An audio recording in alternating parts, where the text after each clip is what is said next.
Good morning, Britain. Harry's book, Spare, finally lands on shelves.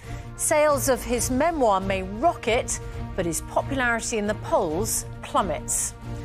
Overnight, in another interview, the Duke says the monarchy must modernise to put a stop to the unconscious bias that exists in the institution. It's not racism, but unconscious bias. If not confronted, if not acknowledged, if not learned and grown from, that can then move into racism. And I genuinely believe that for the monarchy, the best thing is for them to modernise, especially because of their role within the Commonwealth. Well, as Harry's face pops up on posters all across our high streets, his popularity now at an all-time low. A YouGov survey has shown that almost two-thirds of Britons now have a negative view of the Prince. King Charles's longtime friend and biographer, Jonathan Dimbleby, is going to be joining us live, telling us how the monarch must be feeling right now and what it feels like himself to be featured in Harry's memoirs.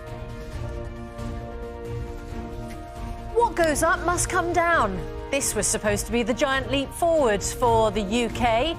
So why did the country's first rocket fail to launch? Platform's here. 15 seconds ago. You've got to go. You've got to go. Meanwhile, Gordon Ramsay's new cooking show is reaching new heights and takes the winning chef all the way to the top. And life in the slower lane. Paul Merton and Suki Webster back on the road, touring the country in their beloved motorhome. And they'll be meandering their way into the studio after 8 o'clock.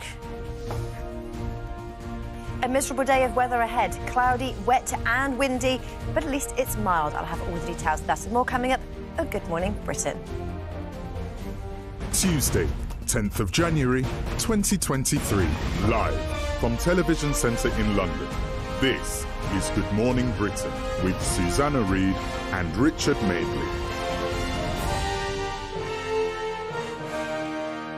Morning, everybody. Good morning. Well, we got our copies yesterday and we both agree that whatever you think of the content, it's brilliantly written. Beautifully written. He's got a lovely style. That Except Prince Harry, he didn't write it. as he drops all those bombshells and hand grenades. I think one of the things that a lot of people will be thinking right now is what would Princess Diana have thought about all this? And in fact, Prince Harry addresses exactly that in one of the interviews that he's done. Yes. And it may surprise you to know that the interviews do keep on coming. He did... Make it stop. I had thought that he was just going to do those two set-piece interviews with Anderson Cooper over in CBS in America and with Tom Bradby. He's got a book to sell. Here in ITV. Well, except that I would have thought the book would sell itself, to be honest. But he has more to say, and one of the things he says is, what would their mum be thinking right now? How would your mom feel about your relationship with your brother now? I think she'd be sad. I think she'd be looking at it long term to know that there are certain things that we need to go through to be able to heal the relationship. I think she would be heartbroken that it's ended up where it's ended up. I think she'd be heartbroken about the fact that William, his office, were part of these stories.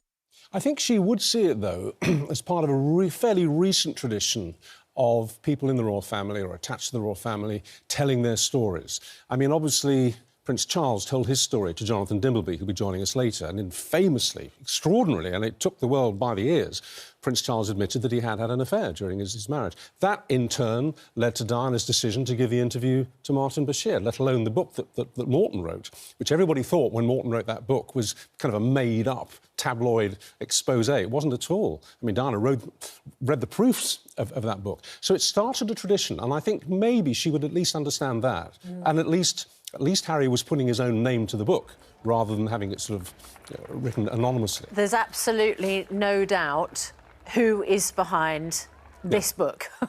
His face is on the front of it, and his name is on the top of it. And in the last television interview broadcast before the release of his autobiography, Prince Harry has called on the royal family to modernise to prevent its so-called unconscious bias from, in his words, moving into racism. He also praised the King of the Netherlands, who has apologised for his country's role in slavery. But as the book finally goes on sale today, polls are showing that Harry's popularity here in the UK has absolutely nosedived. And there's trouble for the couple back in California too, because residents in their hometown of Montecito have been ordered to evacuate in the face of what's looking like a major storm. Well, in just a second, we'll be speaking to our North American correspondent, Noel Phillips, who is there in California in the eye of the storm. But first, we can talk to our chief correspondent, Richard Gaisford, who's in Windsor for us. Good morning, Richard.